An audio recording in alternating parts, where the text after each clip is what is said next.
everybody. Welcome back to the Ball and Breakfast podcast with Wayne and Patrick. As always, bringing you some NFL draft recap here, some review. Honestly, an amazing night that kicked off on Thursday with the Bears selecting number one. We also had the number 9 pick. Lots of smoke, lots of fire, lots of fun in Detroit. But there were also some other teams that obviously did a really great job to help, bolster their teams. Some competitors of ours for sure, and there's always some losers in the room. If you've listened to any sort of analysts talk about, teams that came up short or made some head scratching calls, like I'm sure you've heard it already, but we'll probably give you our take as well. So that's what we're gonna do. We're gonna just kind of give you a broad recap, maybe ask some other questions here, but without further ado, I'll kick it over to Wayne to start with a winner of his. Yeah. Hey, let's just get it right off the bat, man. The Bears. I think the Bears winner here. They didn't have the most draft picks in terms of quantity, but they for sure I think maximized the quality of the draft picks that they had there. Right. Caleb Williams, obviously number one. You know, all this controversy, all this talk about Justin Fields, etc. It's over. It's over. It's done with. And I'm excited. Caleb Williams is going into probably the best type of situation that any rookie quarterback has ever had, essentially. So I think this is great. This is great. He's going to be starting probably day one. No controversy, unlike some team from Atlanta of like who's going to be starter or whatever and all that fun stuff. So and then on top of that, getting Roman Dunze there at number 9, I think that's amazing.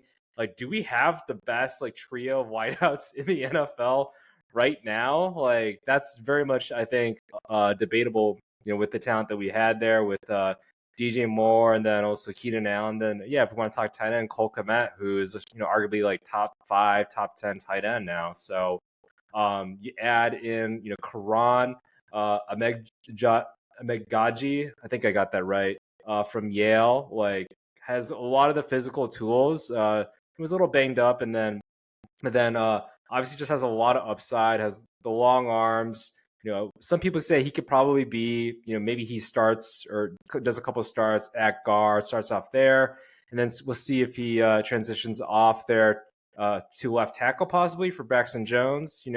I've been saying hey, Braxton Jones, he is decent. He's okay. He's maybe average NFL starter, but we'll see what happens with Karan. He is a Hinsdale guy, and loved what I saw from the excitement and everything from that. It was amazing. Like having his family there, just like cheering on for him when he got drafted, and such an emotional moment I think for him.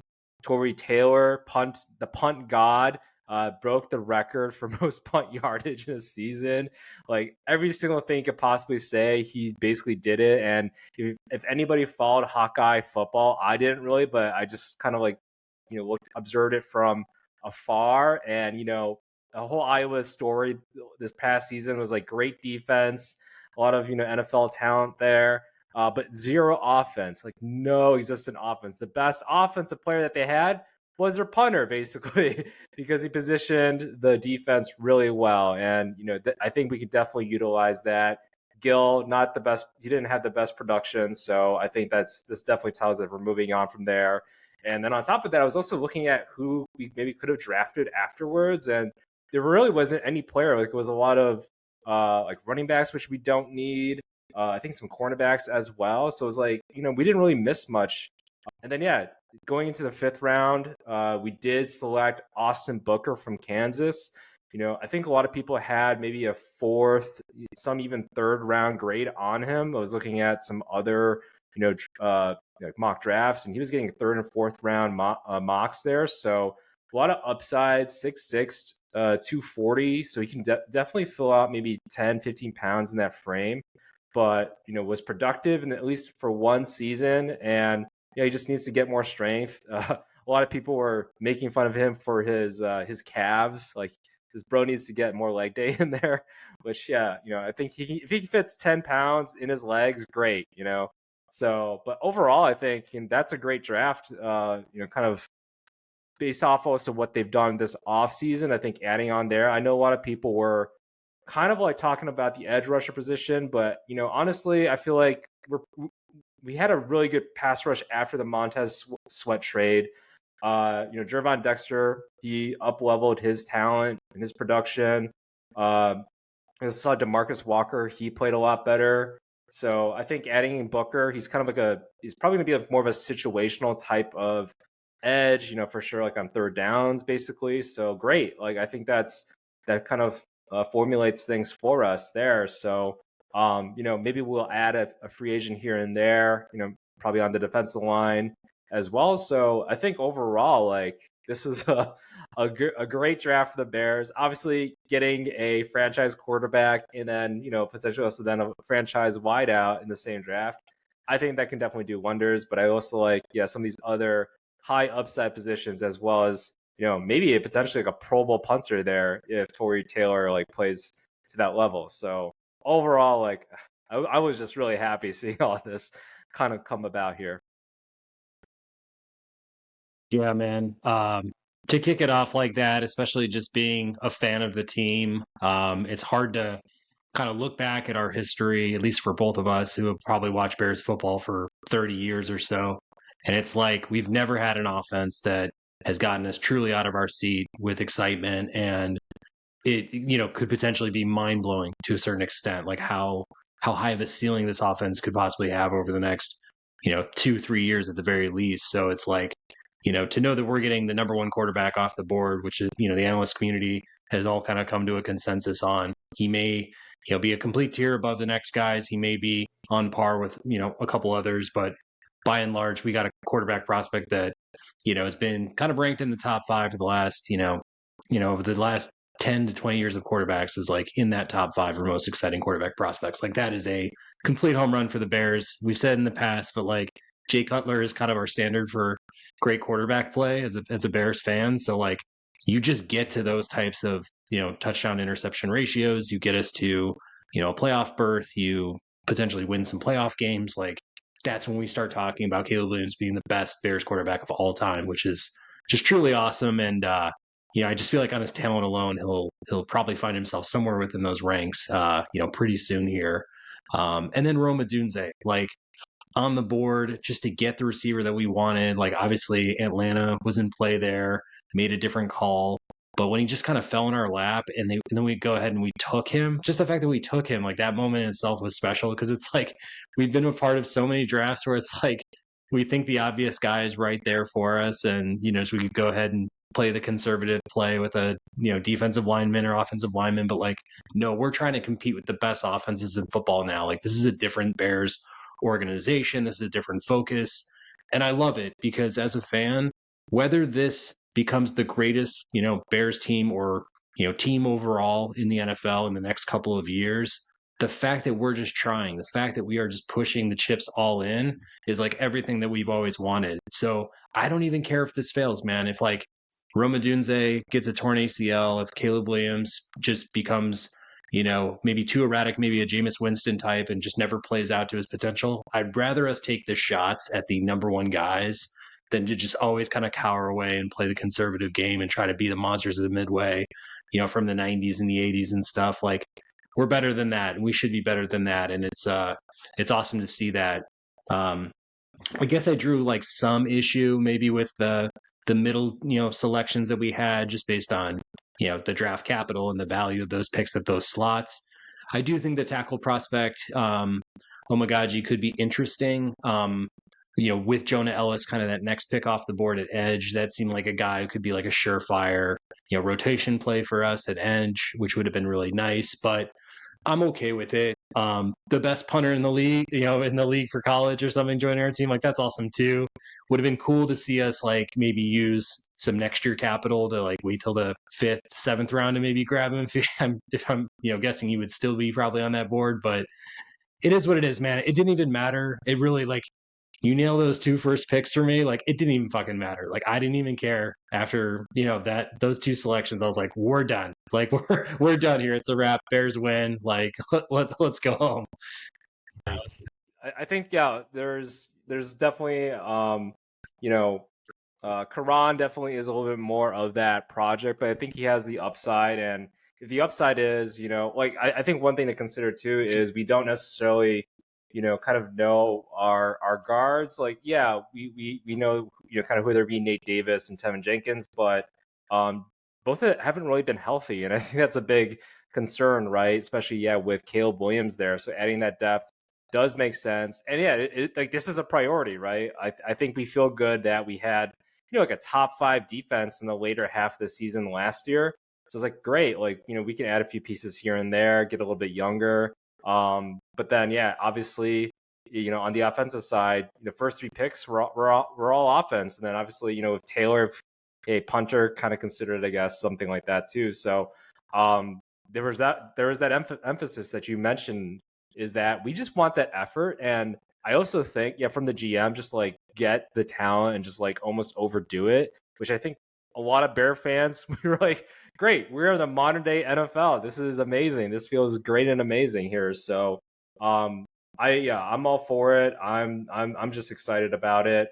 So we'll see exactly kind of how this all plays out, kind of like how you're mentioning. But I was also looking at some of the Vegas odds of how Caleb Williams would be performing too, and it's like, I think I might have mentioned before, like last, before even the draft, it was like a 19.5 for Caleb Williams for touchdowns. Then I think leading up to the draft, it was like 20.5, and then now with like after Odunze, it's like, oh, that's going to be a couple more touchdowns. It's like 23.5 now. So it keeps going up for the touchdown perspective. Just kind of showing like there's a lot of faith in terms of what Ryan Poles is doing. And the thing too is like, I think the difference between how he's built it versus, Ryan Pace is like Ryan Pace kind of just like went all, kind of kamikaze, it just like went crazy, and almost like it felt he was kind of reaching, or, sacrificed a lot of draft capital. Whereas Ryan Poles, he's building through the draft. Obviously, that trade last year really set us up extremely well. But even now with the picks that he has right now, and then what he did with Justin Fields, and then utilizing even some of those picks to get Keenan Allen as well. So it's like he's done a lot of good things, I think, for us. Has he gotten everything right? No. But if you look at the overall big picture here, I'm excited as a Bears fan, and we'll see kind of what happens there. I'm sure Shane Waldron is excited to have all these new tools now kind of put together, and now it's like, okay, I have probably the best 3 wideouts or wide receiving core here in the league. Let's do it. Let's run with it. Yeah, I mean, all the pressure is on him now to facilitate this offense and really start to get this going. But yeah, I mean, you kind of notice this year. I mean, looking at what Poles has done with the franchise so far, and this night was Poles' night. I mean, just for every piece of criticism he's taken for his patience in building this thing from the ground up, like we had our doubts for sure. Like looking at last season, we started to have some doubts, especially with Fields' lack of progress, with the offense playing the way it did. The defense didn't really step up until the second half, so it's hard to kind of see like what is this blueprint all leading to. But with the close of last year and kind of moving into this draft night, as you could notice, no team made any sort of Godfather offers or swung any sort of serious draft trade here in this draft. I mean, we had Vikings who made a very marginal type of move up to get their quarterback of the future, but in a lot of ways, I think people are starting to learn their lessons. Like, you want to be the team building from all of your draft capital. You don't want to be the team packaging your next few years picks just to move up however many slots to grab who you think is the franchise guy, because you need 53 plus men to get it going. And yeah, I mean, this is just truly exciting and a huge win for obviously Ryan Poles. Yeah. And one more thing on this too, like 2025, we're still talking about this draft now. We have now, we have a 2025 second rounder from the Panthers. So it's like the gift keeps on giving here. So yeah, we're gonna have 8 picks next year. We're gonna have that first rounder and 2 second rounders. And from my, we talk about, hey, maybe they didn't address edge rusher, this draft, there's a lot of edge rushers apparently, this coming draft and defensive linemen. So it's like, great, we have some decent defensive linemen right now. Let's see if we can build more, from the draft, coming this next season here. So again, a lot of exciting things, I think, for the Bears here now. So, but yeah, I guess with all that now, we'd love to hear, is there another winner that you have written out for yourself here? Yeah, I've got a list here. There are some teams that really, I think, maximize their draft capital to the greatest extents. And there's two teams that come to mind. I'll throw out the team that I think did the best job, in my opinion. I really liked what the Los Angeles Chargers did here. I mean, for Harbaugh to kind of come in first year, they're in a heavy, cap situation where, they had to cut ends with certain guys. Like we got Keenan Allen in a for a fourth round pick, for example. Guys like Khalil Mack, Joey Bosa, restructuring contracts, getting rid of, you know, their top corner from last year came over from the Patriots. Wayne, if you know the name offhand, throw it out there. But the fact of the matter is, like, they knew what they had to do. They had to, kind of build this foundation from the ground up. And I just thought that Harbaugh and team did a great job at picking the right players at the right slots and getting some foundational pieces here. So to go at number 5 and kind of buck the trend, I mean, I didn't know if there was any trade offers coming in from Minnesota. Like I'm sure they probably asked. Maybe they were asking for far too much at that top spot. But for him to stay there at 5 and grab Joe Alt, who I think is the consensus top choice at tackle. I think for everything your franchise is going to need for Justin Herbert moving forward. I mean, to have Slater and Alt be your just your two bookends there, like that is there's just probably no better combo right now moving forward, just in projection than those two. Then again, in the second round, you grab Ladd McConkey, who I think has impressed everybody, not only in the collegiate ranks, but through the combine. I thought his stock only got hotter as the draft was coming. Seems like a really good possession type receiver. Seems like he could be in the Keenan Allen mold, like a guy who can go out and get 8 to 10 catches, find space, like really just work it down the field. And, I think some of the guys with maybe more explosive athleticism get, maybe more notoriety in this respect, but I think this is going to be a guy that's going to be like a 10-year professional and, could just really bring some great value there and, a second round pick.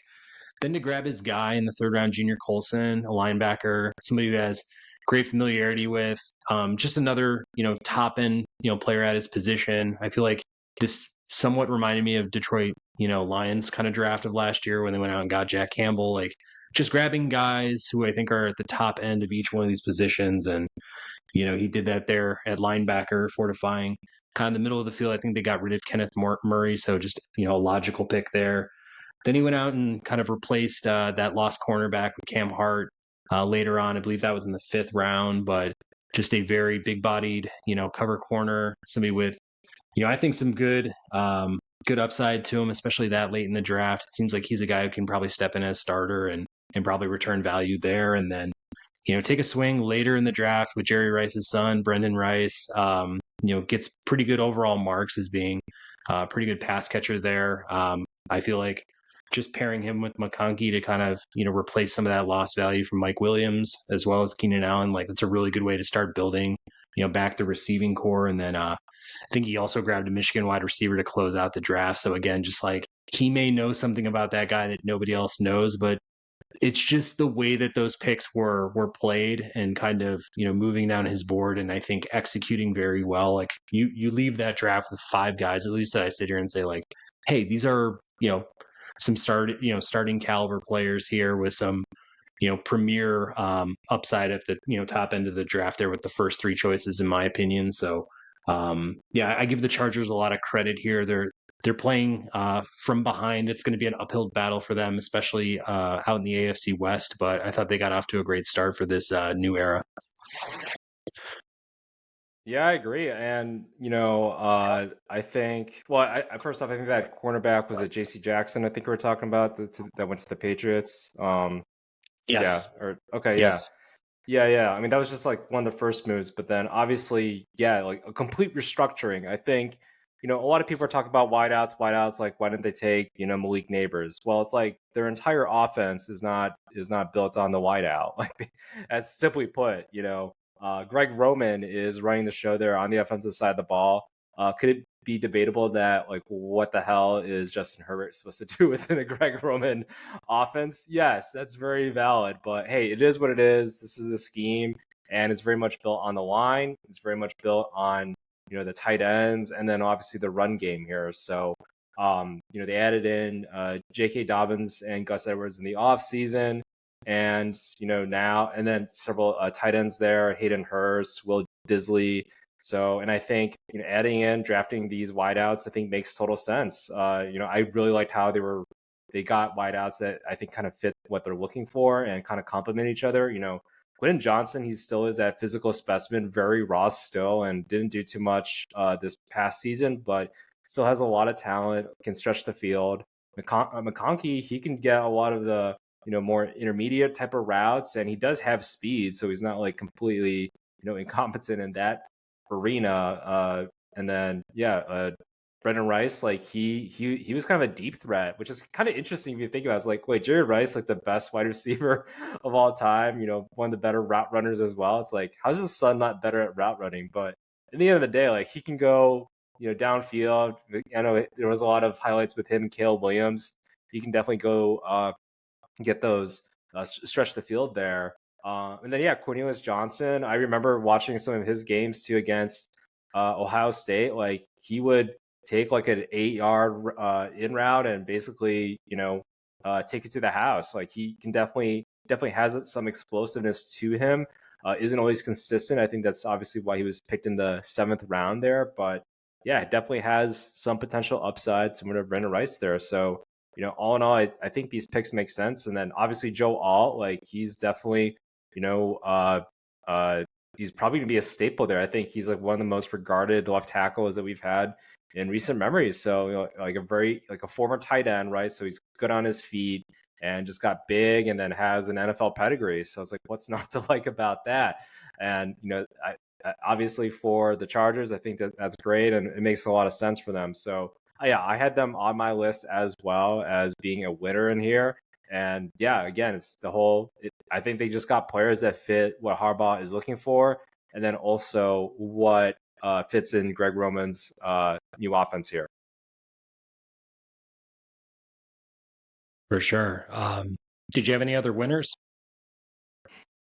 I mean, I definitely had to talk about the Eagles here, and I hate to say it. We always bring them up during draft time and such, but I really enjoyed the draft here.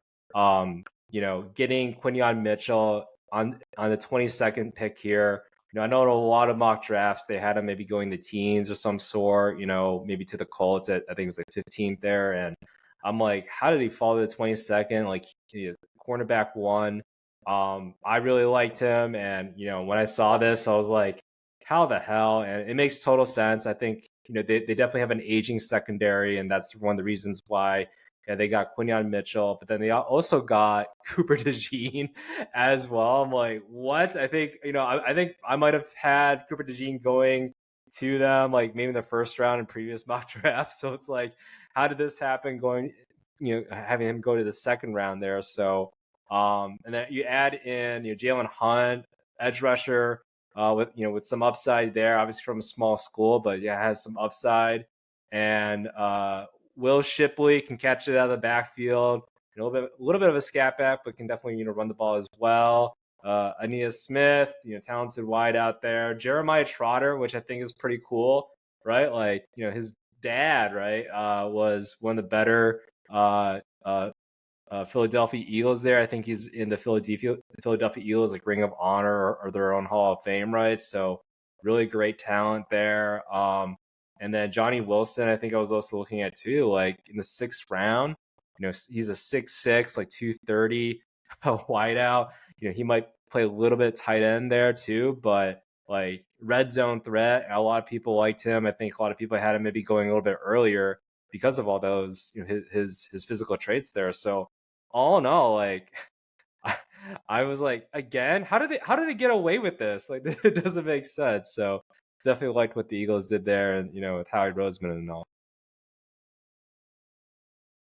Super smart. I mean, I didn't think the corners were going to fall that far down in the first round. I mean, they kind of got deprioritized from the team selecting in the top half, but still, I think they understood what their weaknesses were and where they were sitting, and the fact that they didn't have to swing a ton of moves to move up and go ahead and grab these guys is even, just a bigger plus for them. I mean, you didn't have to waste too much draft capital, I believe, on the Cooper DeJean swap as well. So it's just like to get essentially maybe the top two corners in this draft. If Cooper DeJean stays there, if he moves over to safety, like I still feel like he's one of the better safety prospects in this draft too. So it's like they just had to kind of remake that whole secondary.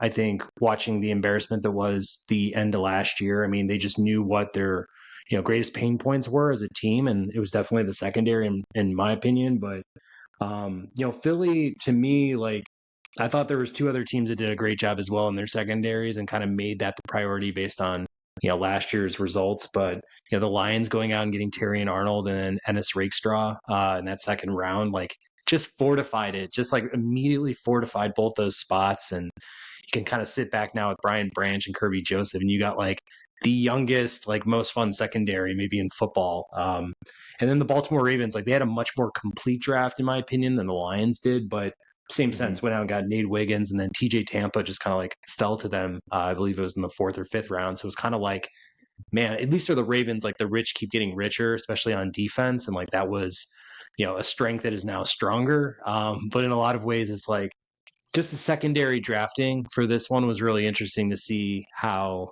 many good corners or good DB prospects were paired with each other for certain teams.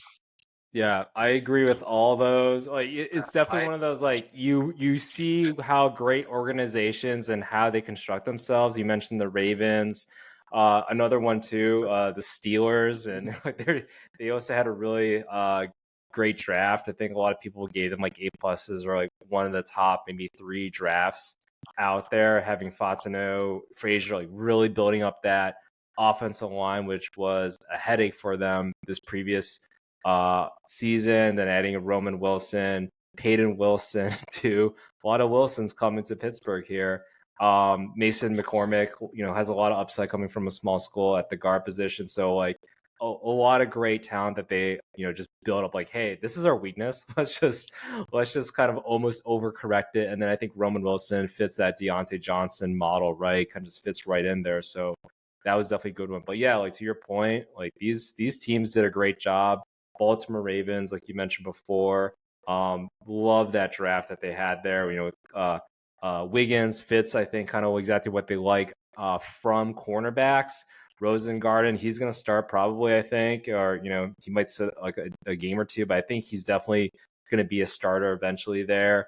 Like the Devontae Walker, he's got a lot of upside, I think, from just like getting up there, running and catching the ball downfield. I think he's got, that talent there.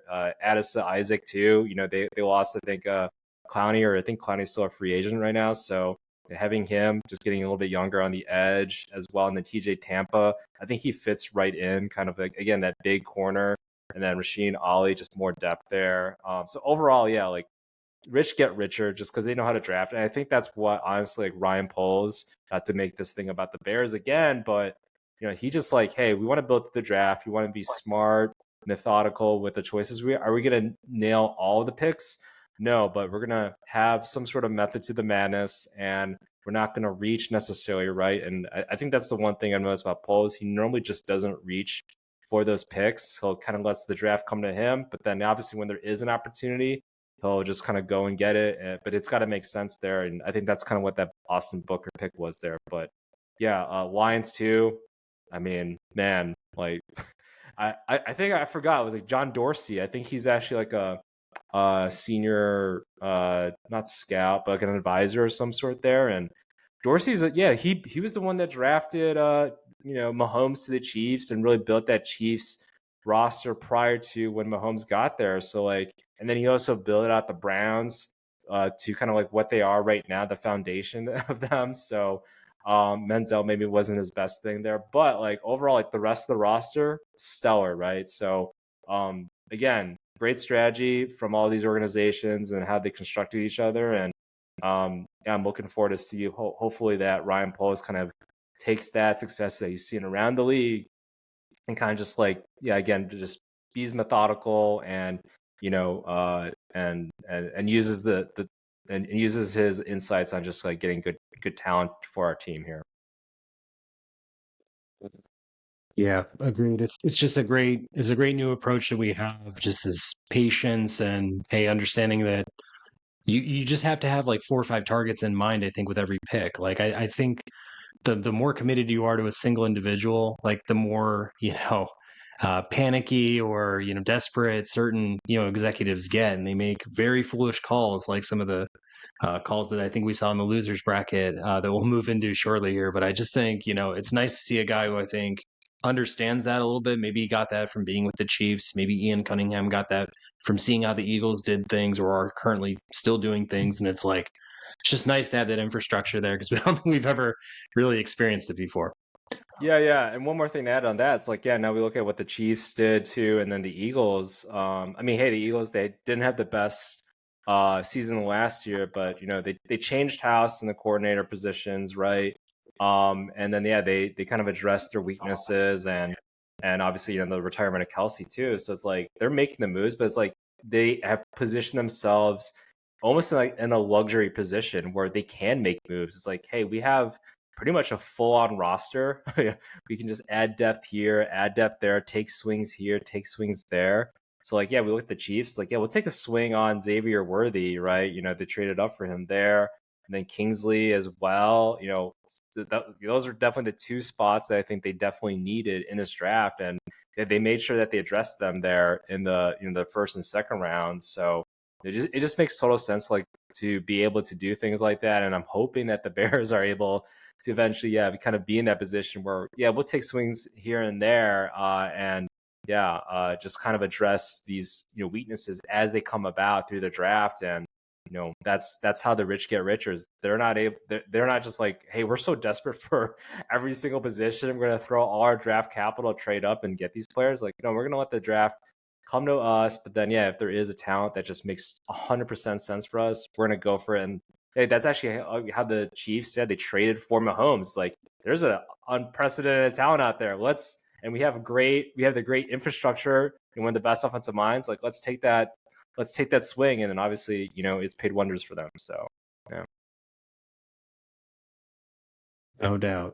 And I think the Xavier Worthy choice there, I mean, it's a perfect fit because you're getting to play with the best quarterback in the league. Like that's the way that becomes the perfect fit. Like the guy who runs the fastest 40-yard dash, but like take that same talent and put him on a team with a below top 15 quarterback.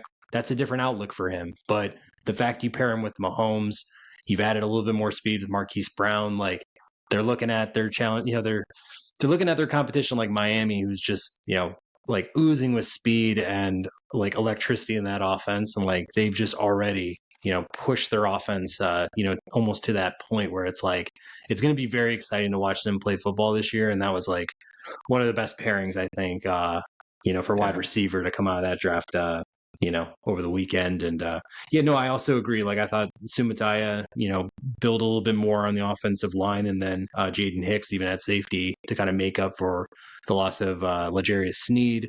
Like it's going to help. Like will it solve all their corner needs immediately? Like no, that's probably the thing that they could have used, I think, maybe with the second round pick or so. But hey, like they're the Chiefs, they'll figure out a way to be super competitive next year.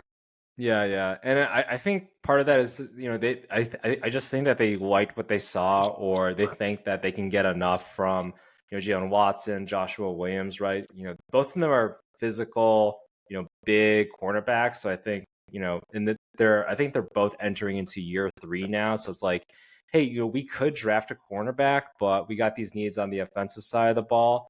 But then also, like, if we get a rookie cornerback, he's going to be a rookie cornerback, so he might go through some growing pains there. And yeah, we have these, I think they were both like later round cornerbacks, like maybe 5th and 7th rounders, I believe. So, yeah, let's see what we can do to maximize them. They know our system. They've made some plays here and there. So we'll just kind of ride with that. So, but yeah, I think hopefully, I guess from the Chiefs perspectives that, those players pan out, that they got Xavier Worthy and the tackle, I forget his name again, from BYU. So yeah, hopefully, I think I actually had him going in the first round, I believe, in a mock draft. So it's like, hey, again, they're very smart, methodical, and yeah, doing what they do there, and not really reaching too much. So I'll let the draft come to them. And then one other winner before I forget too. We can start to talk about losers or any other winners that you might have. I did have the Rams here actually as well. Really liked what they did with the defensive line. Like Jared Verse, who I think a lot of people, the consensus is Jared Verse is probably the most complete edge rusher of, Latu and then Dallas Turner. Turner like has probably the most physical traits, but then Latu has like is the best pass rusher. But I think Jared Verse was like the best combination of both run to defense and pass rushing. So, and then Fisk as well, his teammate. Like I think pair him with was it Byron Young and then also Kobe Turner, who had like I think 9 sacks last season. They're really trying to again overcompensate. I feel like with the loss of Aaron Donald there, and I think that's great. Also adding in Blake Corum as well. That running back who won a national championship. Oh yeah, and then also Cameron Kitchens in the 3rd round, who I think he past 2 seasons, I think he's had like 11 interceptions, leading all NCAA, like a Miami safety, getting a bunch of interceptions, being a ball hawk. People say he's undersized, but I'm like, he's a safety. He's not like an offensive lineman. So, and then yeah, Tyler Davis, some upside there for sure. Theo Limmer, I think a lot of people like him as a center in terms of his physical traits. So Brendan Jackson, and he's like a 6-year senior, I think he was, but was pretty efficient and productive there. So overall, I really liked what they did. I think with that, and then obviously like they were kind of like this fringe type of playoff team, or no, they did make the playoffs. So it's like adding in that talent there. I think that's great. Adding that young defensive talent, and then obviously Blake Corum there too. Kind of going against bringing in some competition for Kyren Williams. I think that was some great drafting from them. So yeah, rich get a little bit richer, I think, and that's I think what this draft kind of did here. Yeah, I mean the Rams really have a formidable offense. I mean, especially with the emergence in Nakua last year, hopefully getting a healthy Kupp back. I think Stafford, played pretty well when he was healthy too. Maybe they were comfortable enough with Stetson Bennett too being their backup, where they didn't have to, make a really strong push there for a quarterback in the earlier rounds too. So it's kind of like they can just do what they did last year on offense, and they bring a stronger defensive line to the table, a new safety. Like those are pretty good gains for a playoff team. Like we'll see how high they can kind of be this year. But the NFC, I feel like it's always feeling like it's up for grabs a little bit. Like AFC always feels, at least in the last few years, it's felt like way deeper, way stronger up at the top. And like we're just waiting to see who the NFC team is going to be to kind of represent them. But they should have a really good shot at being, one of the higher up seeds this upcoming year. So we'll see how, all things play out for them. Yeah, for sure. I guess, yeah, moving on to losers. Who do you got for your first loser here? Man, like we were just, talking about throughout this whole conversation about reaches and talking about the analyst community has probably all come to agreement on which team, made the most head scratching call of the entire draft, which again, just like it has a trickle down effect. Like it affected the entire team in the outlook of this whole next year in Atlanta. It's obvious it's Michael Penix Jr. And this really is less about the quarterback, Michael Penix Jr., than it is just the executive staff, the team coming to a decision at number 8 to take a quarterback prospect who is already at the upper end in just age for the position, coming out of the draft at 24. Not to mention, you just signed a lucrative contract to Kirk Cousins, one of the most expensive quarterback deals, if not the most, $45 million a year for the next 4 years, to a guy that's 35 years old, who's had really good passing stats, annually ranks in the top 7, top 8, but has always been kind of mediocre, falling a little bit short of expectation with each team. People compare him at times to Dak Prescott. I get it.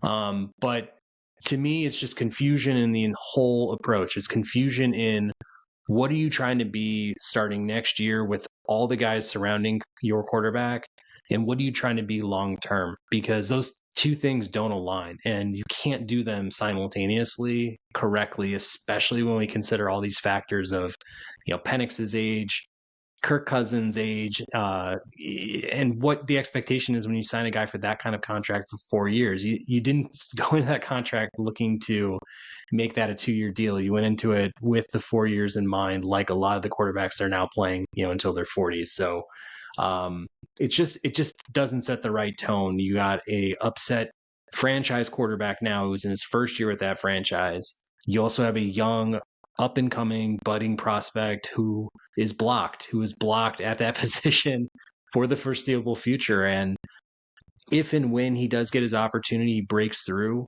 any sort of dead cap that goes off of Kirk Cousins' contract will fall on what Penix is as a value. So you are now paying Penix to be essentially a $30+ million quarterback with dead capital attached to it for Kirk Cousins. So the whole thought of this being like the silver bullet or the thing that gets you in the future while you're in the present, like, it just doesn't make a lot of sense. It hurts the team. And, I think they tried to make up for it by going Aurora with the next pick, Braylon Trice and then Dorless, kind of stacking that defensive line, the thing that they really truly needed to do with those next 3 picks. It almost felt like they compromised their entire draft by making that first selection where they just had to go ahead and take the best available off the board on the D line. And who knows, they could have been passing up some pretty key prospects at other positions that have, obviously come of need for that team as well going into this draft. But could break it apart from all angles. Happy to talk about it further, but definitely wanted to set that one up first.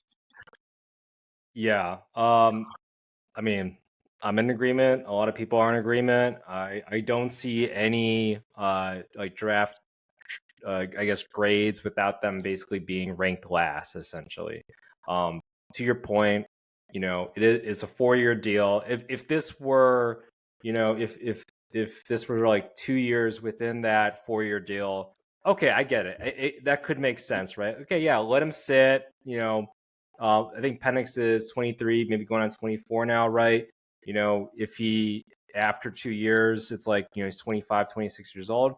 I think that's great. That's usually when a lot of these quarterbacks kind of just maximize their talent because they've been able to sit behind a talented, knowledgeable quarterback there, in a Kirk Cousins, right? But this is, like you mentioned, the start of the 4 years, and it's like, how this doesn't make any sense, I think, from that perspective. Again, like you mentioned, the whole cap thing. And then, you get to the defensive line. They traded up for Ruke Ohoro, and it's like, well, they also had Jerzon Newton up there, and they traded like a 3rd-round pick. So it's like, Jerzon Newton, he has more production, I think, than Ohoro, and Ohoro, he has a lot of the physical traits, probably more physical traits, has more upside. I get that, but I think when you're trading up, like, you want that almost sure thing. But like Newton also has some pretty good upside as well, and a lot of people have him as a 1st-round grade. So I'm like, even that pick, I have some questions out for sure. Braylon Trice, I think it makes sense. It's just, like, you're getting that edge rusher, which you didn't really have any pass rushers going into, after the first 2 rounds. And like, okay, like that's definitely something it totally would have made sense for them to address earlier, right? So, but yeah, like, this whole thing just kind of, I don't know. It has a lot of, it doesn't feel good for sure. Maybe their defensive line does do better than what they did previously. I feel like there's just more expectations for a lot of those the defensive linemen that they did take, for them to like actually produce like year 1 and such. So, who knows if that does happen. But yeah, Michael Penix, he's probably not the happiest camper out there, and obviously neither is Kirk Cousins. And I don't think that's just a good thing. And then I also don't. I don't know what they could have done necessarily, but I don't know if you saw the press conference basically between Raheem Morris and I forget whoever the GM is. He's probably not going to be employed that long anyways. So, but yeah, it was like, man, I feel like Taylor Swift and Travis Kelce, everybody's talking about it. So I'm like, yeah, it's not necessarily for the best thing. Like, it's not because like, you're a bunch of hot celebrities or anything like that. It's because we don't get it. We don't get what we just did here. So this could be, I don't know. I feel like expectations are high now for all these players, and I'm like, they didn't need to be, right? I think is my whole thing there. Yeah.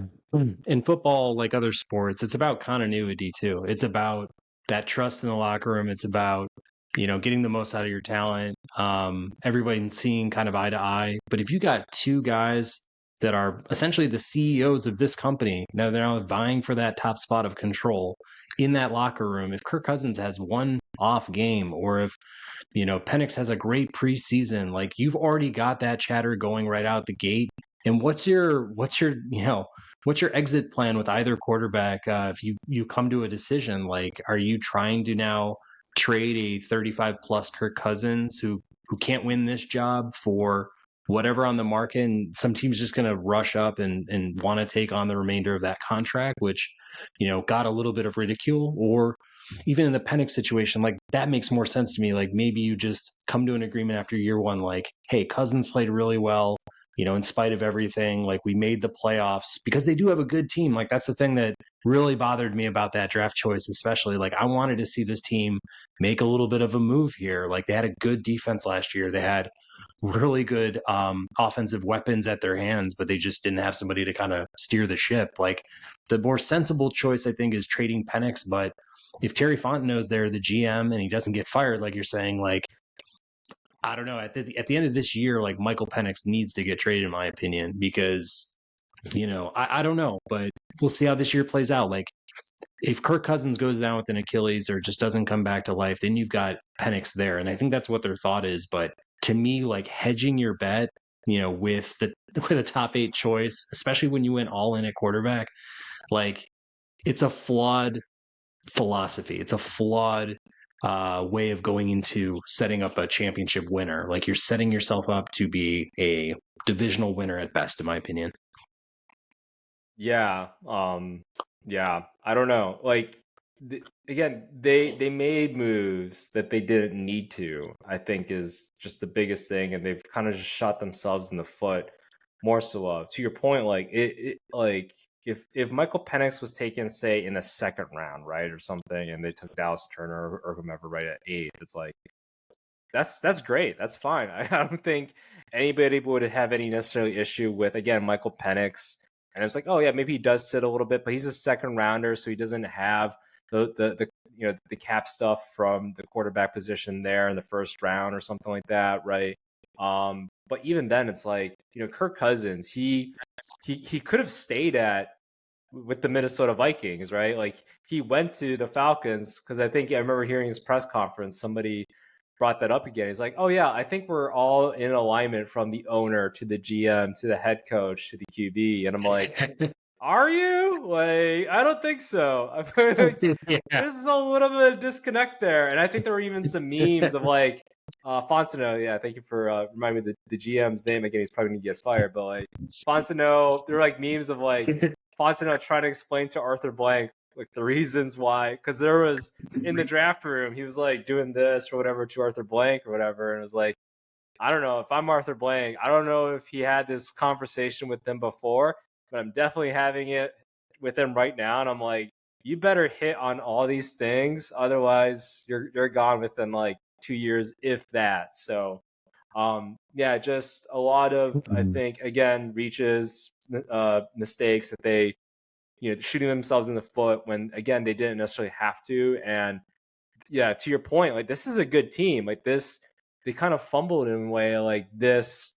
Their position prior to the draft and such, like they set themselves up pretty well again to take a lot of defensive linemen, which obviously they did. But again, these guys are going to all have to hit basically because of who they took at the first round. Like this all kind of comes down to that. And yeah, like not having a Dallas Turner or Lazio, I think he was the first edge rusher and defensive player taken there, and it's like, yeah, those guys, they're on other teams now. So I don't know. And for me, honestly, it was like those 3 edge rushers. Like there's a big gap, I felt like, between those 3 edge rushers there with Verse, Dallas Turner, and Lazio, right? Then compared to even some of the quarterbacks or like any other position. So yeah, for me, it was definitely an L, I think, for them.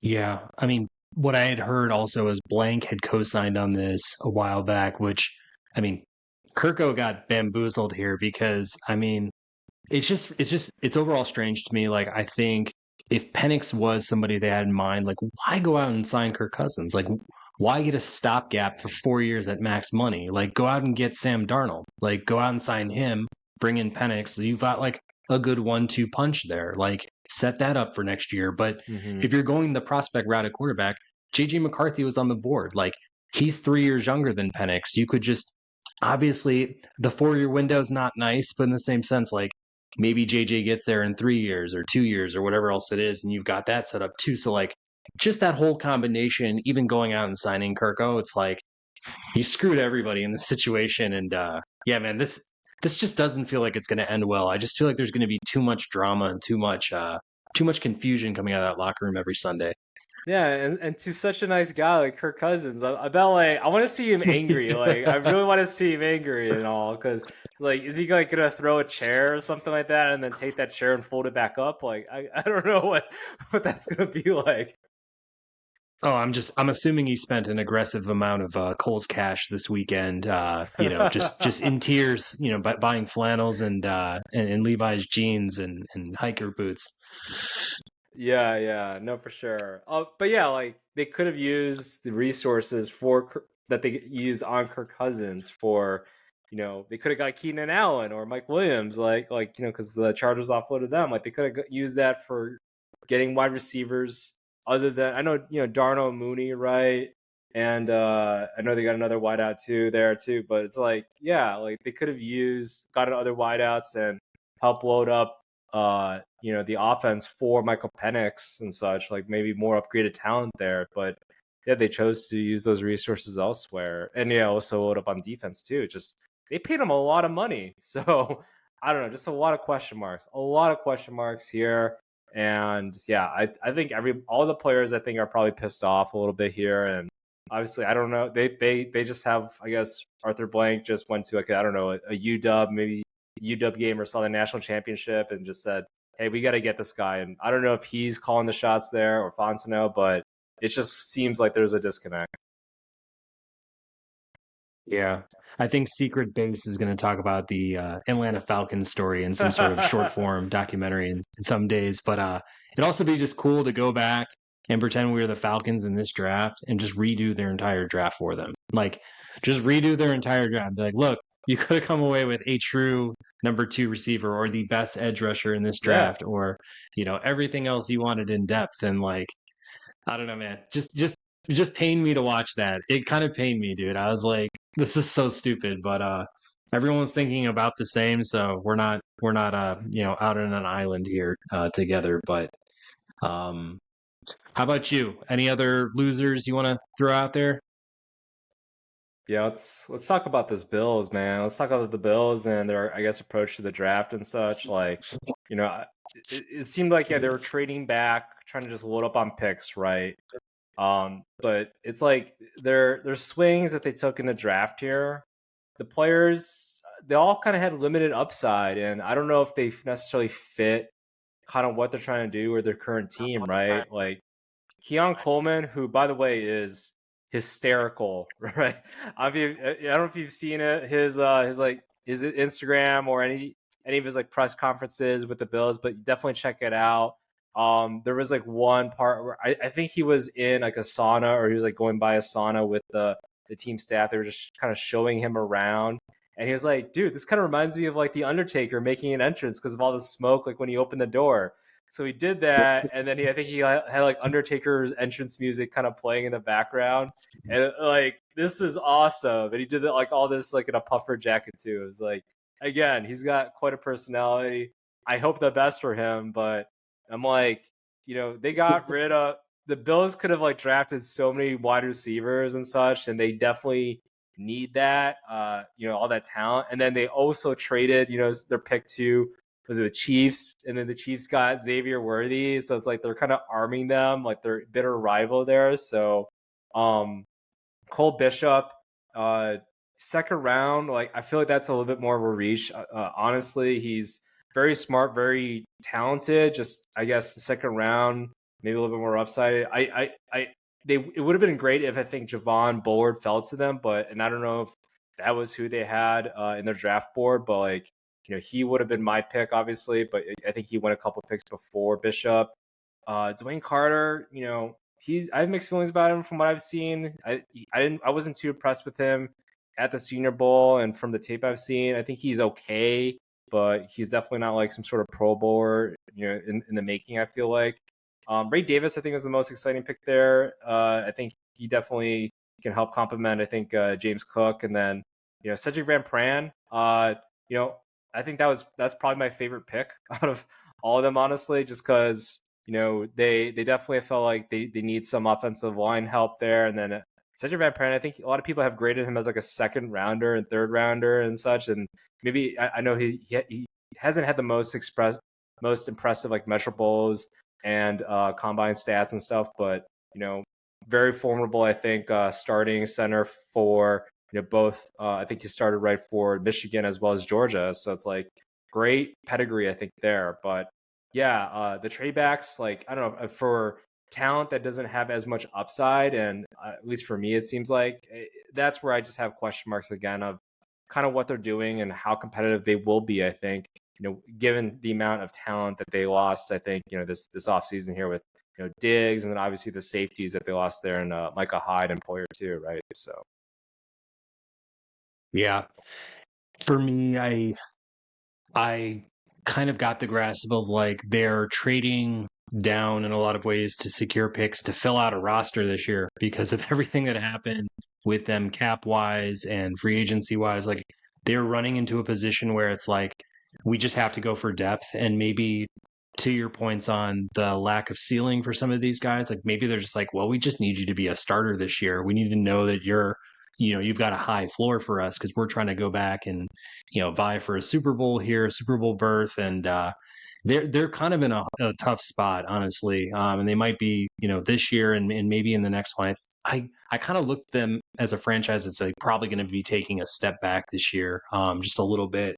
Still got Josh Allen there, so that's helpful. But yeah, to your point, I mean, I feel like there were some wide receiver prospects, probably graded a bit above Keon Coleman.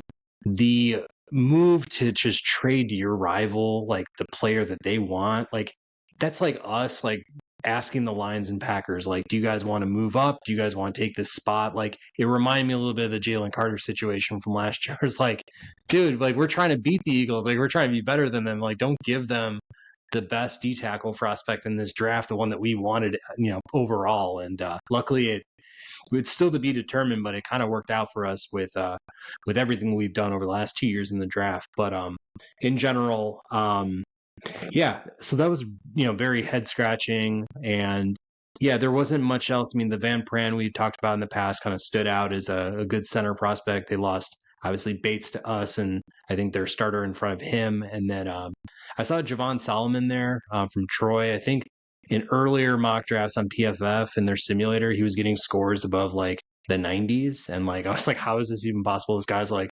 completely down there in the edge depth category, but like maybe there's something there that they can unlock. Like they are a good team at building up, their front four on the defensive side. So like maybe he's another rotation piece that they can get the most out of. Maybe it works out for them, but to your points, I mean, I see like a kind of a meh kind of feeling, like looking down their draft board and like where they're kind of sitting as a franchise. Like Keon Coleman's going to have to be their wide receiver one for them to be truly relevant in AFC conversations this year, because with whatever else they got there, like we know what Curtis Samuel is, we know kind of what Shakur can be. Like, does he have another level to him? Like, I don't know, but Dalton Kincaid also will have to take major strides this year, and I do like him, but it's a lot to ask from guys that are like just entering the league. Guys going in the second round overall at wide receiver too. yeah. Yeah, I mean, hey, again, we'll see what happens with Keon Coleman. He's going to have, he does have a decent wide receiver room for him, so he doesn't have necessarily all the pressure. And then he has Josh Allen throwing into him. So, from Keon Coleman's standpoint, like he's going in a pretty good situation. But yeah, like I think I actually had him in an earlier mock draft. I think I actually had him going the first round to the Bills, ironically there, but I just feel like that. Yeah, it just feels a little bit icky. I think in terms of how they went about it, and then just giving up the draft capital. But then Keon Coleman, I think his upside for sure. It's he's seen as much more of that possession wideout, and they don't necessarily have that person to kind of keep the safeties honest there. So, but hey, we'll see what kind of what they can get from the other wideouts, Kincaid as well, and if they can get more deep threats, or have maybe Keon Coleman is able to get out, behind the safeties and such. But just a lot of, I think, I guess blander picks here. I feel like for them, but it sounds like they're just trying to get starters or people that with low ceilings here. Yeah. There were some other losers, I thought, just based on approach, and it actually is no slight to the guys they actually drafted. I just kind of felt like they had different needs and they went about it in a different way, and I still think those needs are somewhat unresolved after the draft has been completed now. So you tell me what you think, but like Jacksonville, I have Las Vegas and I have San Francisco. In my opinion, Jacksonville, they take a wide receiver that immediately, I think, fills the shoes of a Calvin Ridley. But to me, the biggest thing that I saw from last year was that secondary. They did really nothing to address that to really get me excited about the fact that they're going to go out and have to cover guys from the Texans now, from the Colts, even the Titans. Like the Titans got Calvin Ridley and some other, pretty good, weapons over there now with Levis. So it's like, man, you may have like kept up with the Joneses in the wide receiver category, and I do like their trio now with Kirk and they signed Gabe Davis and you bring in Brian Thomas. Like it's a nice mix there, but I still feel like they've got some deficiencies there on defense. Las Vegas, I like Brock Bowers. Like we've talked about him, like he's going to be explosive, but they've got nobody to pass him the ball that I think like will really make him, the threat, at least that he probably can be with any other sort of competent quarterback, helping him in that category. Like it will be awesome to see him and Devontae Adams, on the same team together. I mean, they've got some explosive pass catchers. I think they signed Michael Gallup, and they had the former Pats receiver there too. Shout it out if you know it offhand. But another Jacoby Meyer. Yeah, it's like it's fun. It's fun. Yeah, and they've got Michael Mayer too. But it's like what are you gonna do? Like I feel like could they have maybe traded Meyer? Like could they do something now with that other tight end to like get some value for him? Like it's just still like an awkward mix. Like Minshew's gonna have a great like system to work with here. Like I mean they lost Josh Jacobs, but it's just they probably took best player off the board. It just doesn't feel like that puzzle piece really helps push the needle for them as an organization, as a team at this point. So that was my problem with them. And then San Fran, it feels like their whole wide receiver room is kind of in flux. Like I see the amazing catches that Ricky Pearsall can pull off, and like I see his upside. I could see how he could make the Niners even more special, especially, all those wide receivers playing together. But there seems to be like no harmony in that room right now. Like I don't know what Ayuk is thinking. It seems like he wants out the most out of any of those three. I've heard that they were floating his name for mid first rounders and they were getting rejected. Samuel I saw was being offered to some teams as well. That didn't go through. And then we got Lynch coming out saying he's committed to both those guys and everybody they have kind of moving forward. But again, they didn't really address the offensive line issues that I think are really plaguing this team. And they had a sufficient amount of draft capital to make a move up to get their guy. I just felt like there was Barton, there was, Jordan Morgan, there was Tyler Guyton, there was other guys even in that like back end of the 20s that they could have made a very sensible move for, and they just didn't do it. And you kind of walk away and it's like, I think every team's like, we want to have the most explosive offense in the league, which is like, I get it. Like I do get that, but if your guy's not protected or if your defense, can't stop a nosebleed, like you're going to be in really tough spots throughout the year. And like, it's not all about offense, even though, the new officiating has changed the game in a lot of ways, but defense still matters, protection still matters, pressure still matters. So, we'll see what happens to these three. I think San Fran's in the best spot of them, but yeah, I was just kind of confused.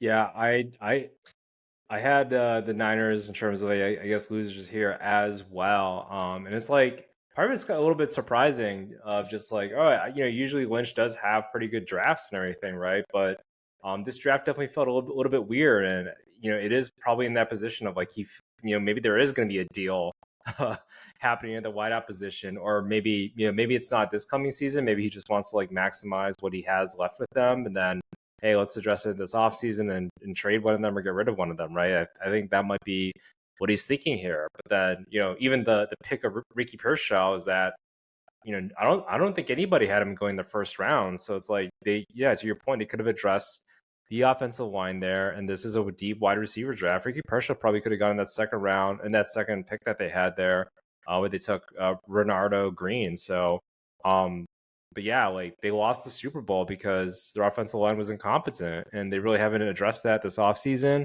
And, I'm definitely not feeling the best if I'm a 49ers fan about the offensive line still. So, the best pick I think they had here, I mean, he's going to be okay, I think, from the third round. Not going to knock on him there, but like to me, the best pick here was Jacob Cowling. I feel like in terms of value there, the fourth round, I know he's like your quintessential slot, and I think he can do pretty good there. Like I don't think. I mean, Ricky Pearsall, he seems pretty good. He's gonna be like age 24, I think, like when the season starts, and he had a great combine and has had production. It's just I don't know if like compared to what you could have got in there on the offensive line, like I don't know if it was worth it, especially getting Jacob Cowling there in the fourth round. So yeah, for me, I definitely had some question marks in terms of the Niners, kind of what they were doing here, and the players, I guess they're taking like, do they kind of fit the scheme that they're trying to do here? I don't know, but I think the one thing that they did do pretty okay on, I think, was addressing, I guess, the secondary depth a little bit. But apart from that, yeah, wasn't the greatest draft, I would say, for the Niners here. Yeah. I mean, you were in the Super Bowl last year, so I feel like in that slot, like you got to treat it extra carefully. I feel like you just gotta cement that need that you have today, like that need that you just absolutely need to cement. And they're just that close, and they just didn't do anything to make me feel confident there. So it's going to be a problem. And I'm sorry, you bring in a first round wide receiver and you keep Ayuk and Debo Samuel, and you still got George Kittle. Like, how are they going to react to that situation? Like, are they going to be welcoming him in with open arms and be like, yeah, you can take 50, 60 of my targets this year, like no problem. Like there's going to be problems, man. Like it just wasn't smart. So I think what you're saying is right. There's probably going to be some sort of subsequent move here. Yeah, especially with players like Jackson Powers Johnson out there, right? It's like, why take that? Like, why even go that route? So I don't know, just a lot of question marks there. And then I forgot to address the Raiders there with who did take Jackson Powers Johnson and Brock Bowers. Like I think the prospects are okay, but at least for the team, I think that's for the the fit. I definitely have some question marks there to go back to, I guess, the Raiders. I guess Getsy did like to utilize the tight ends, so maybe this is going to be okay. They're definitely seems like they're sold on Gardner Minshew magic. So I don't know. Maybe something does happen where hey, Minshew has the weapons now. He is a seasoned vet, and the Raiders, their whole moxie is basically F the world. We're the Raiders, right? So maybe this does work. I don't know, but to your point, like yeah, they probably could have addressed the offensive line earlier, or get a shutdown corner. Like there might have been some other things there, but I mean, hey, look, yeah, I guess if they're sold on Minshew, then yeah, get them the weapons. So I thought they were okay. But yeah, definitely some question marks there. I think they just went best of player available there with Brock Bowers because he certainly was, and him pairing in with Myers, I think that's the biggest thing for people to comprehend, and for me to comprehend, honestly, is two tight end sets. Like, how often are you going to be doing that? And is it worth spending first round draft capital when you have a formidable tight end already? Like, that definitely is where I certainly have question marks there. So, but I don't know. Yeah, I think okay there, but I think we're consensus. Niners, didn't have the best draft here. Yeah, Yeah.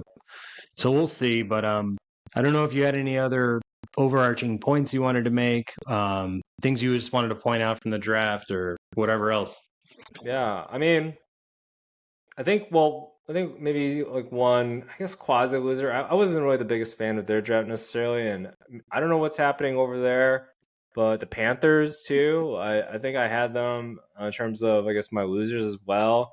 As you're wearing your Gamecocks hoodie over there, I know like they traded up to get Xavier Legette, you know, at the last pick in the first round, and it was like I don't. Did they actually need to do that? Did they wanted to make sure that they got Xavier Legette? Like I don't know exactly why they did that, trading up to get him, and then I mean Jonathan Brooks I think was probably the best draft pick that they had because they needed him.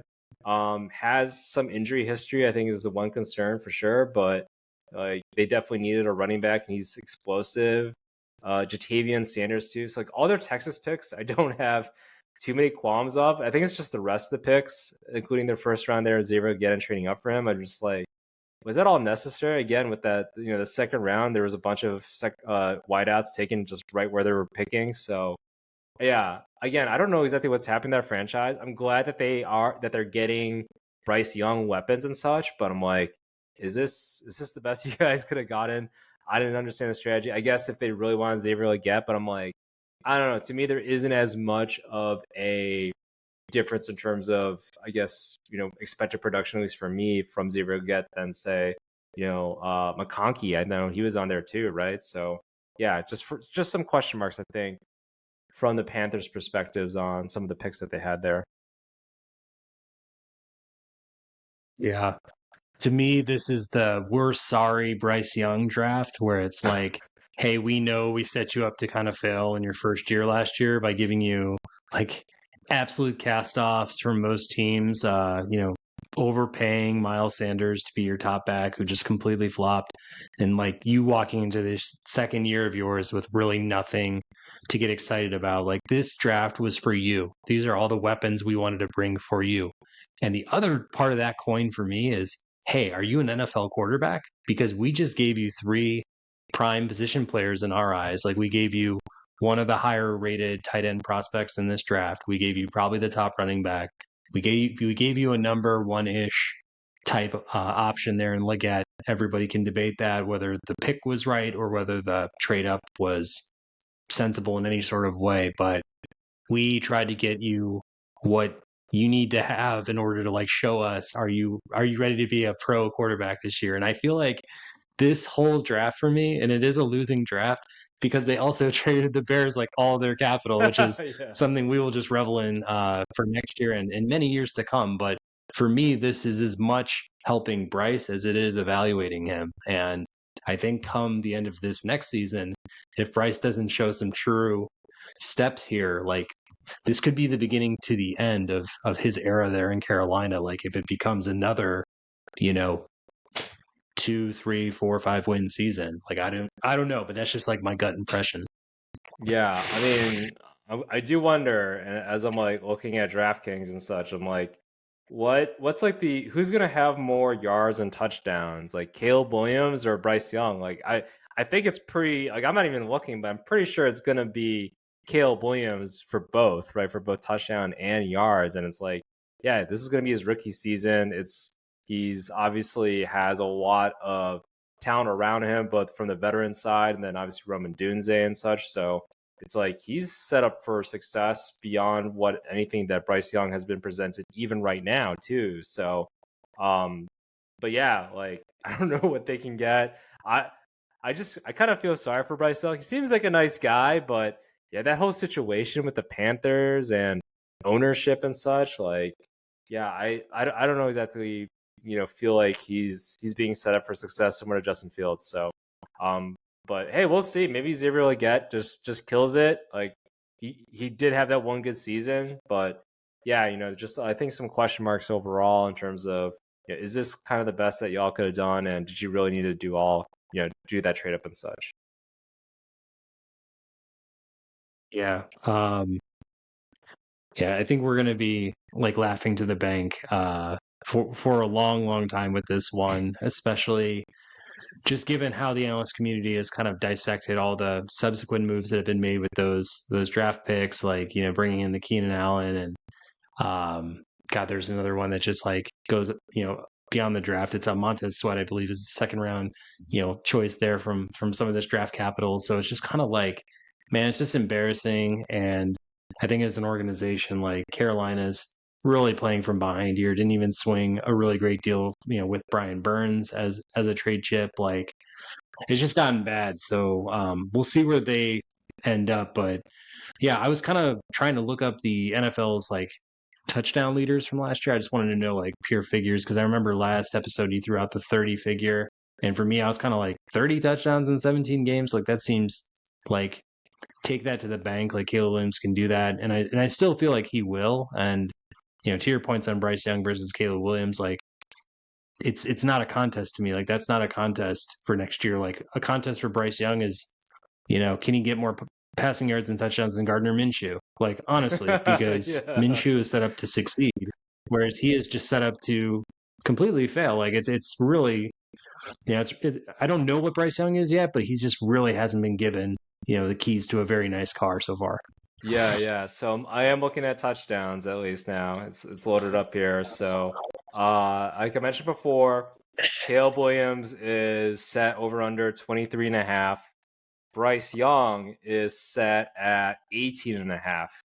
And just for context though, Bo Nix going to, the Broncos, who they kind of demolished. They lost Judy, and I know Judy hasn't really been the best and all that, but he's set at 17.5. So a rookie quarterback on a bad team, or projected to be bad team with the Broncos, right, is set to have one less touchdown than Bryce Young, at least according to Vegas and all that. So it's for take it what you want to do with that, but it just goes to show, like, man, an organization can definitely destroy a young quarterback, but thank God at least Paul seems like he knows what he's doing. I'm very hopeful for Caleb Williams and such, but if I'm banking on Vegas. They know a little bit. They have a thing or two, some knowledge and some databases because their money's on the line on here. And yeah, I don't know if you would take the over or under on Bryce Young for those touchdowns, right? Because it is like a plus. It's like a plus 100 for 18.5 for Bryce Young. I don't know. Would you take that, Pat? 100%, Yeah. 100% go over. I mean, I'm looking down the line now.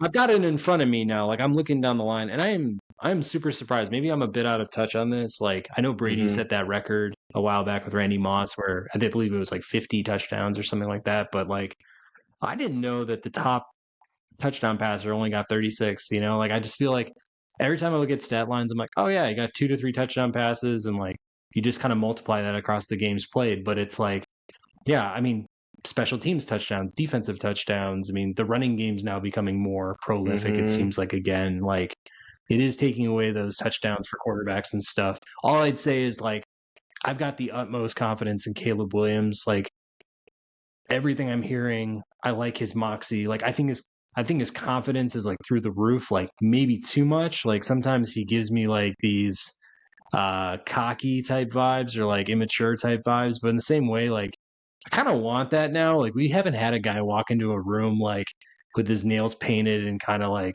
just goofy and like kind of like laughing at how he's gonna just have so much success in this league. Maybe it's a breath of fresh air for us because we always get those stern robot, no expression type QBs in Chicago, and like they've never done anything for us. I mean, even Fields, man, great guy.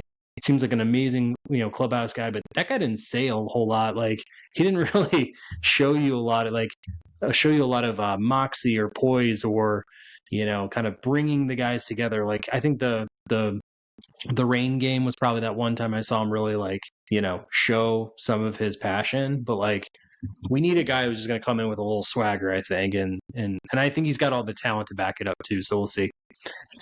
I mean, Trubisky was a great guy. Joey Harrington, the Detroit Lions quarterback back then, I think he played piano, national anthem, choir boy type. Great guy.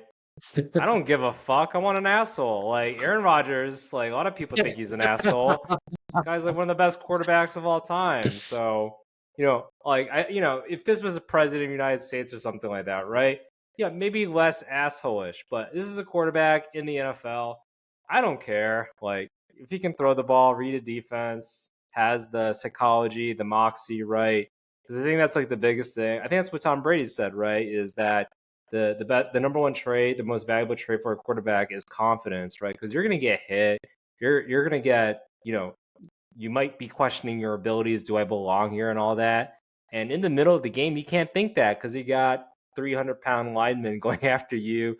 You got to worry about blitzes and stuff. You can't worry about that. You just got to be like, hey, I got this. I got this. So if Caleb Williams can bring that, great. I think that's great for us. And he definitely is set up for success. So hopefully, everything's kind of just lining up and he just has the mentality to kind of just take things and do well. So I like him. I definitely, there was a lot of this whole off season kind of just trying to tear him down, whether it be the nails, whether he's wearing a dress or whatever, and all that. But like in the end of the day, is he going to bring us wins? Is he going to help us score touchdowns? I think I remember like Rome Odunze, right? He was like, somebody asked him how many receiving yards is the all-time leading receiver for the Bears. And I was like, oh yeah, I don't know, it was like 10,000 or something like that. It was like it's 5,000, like 500 or something, 5,000. Like that's stupid. Like it's that's such a very attainable amount. And it was like Johnny Morris, like in the 50s, 60s or something like that. So it's like, yeah, we are so due for this, and we need to get.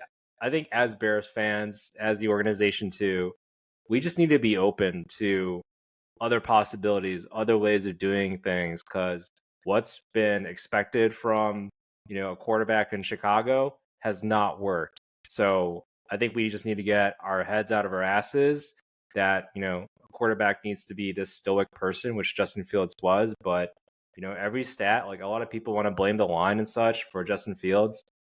It wasn't, like, flat out, it wasn't. He held on the ball too long. So I don't know what to tell you, but the tape don't lie. The stats don't lie too. If you look at both of those things, it was Justin's fault. And look, he wasn't set up for success. I think that's been pretty clear from anybody that is both on the Justin Fields, we should have kept Justin Fields, or we just need to roll with Caleb Williams' side, right?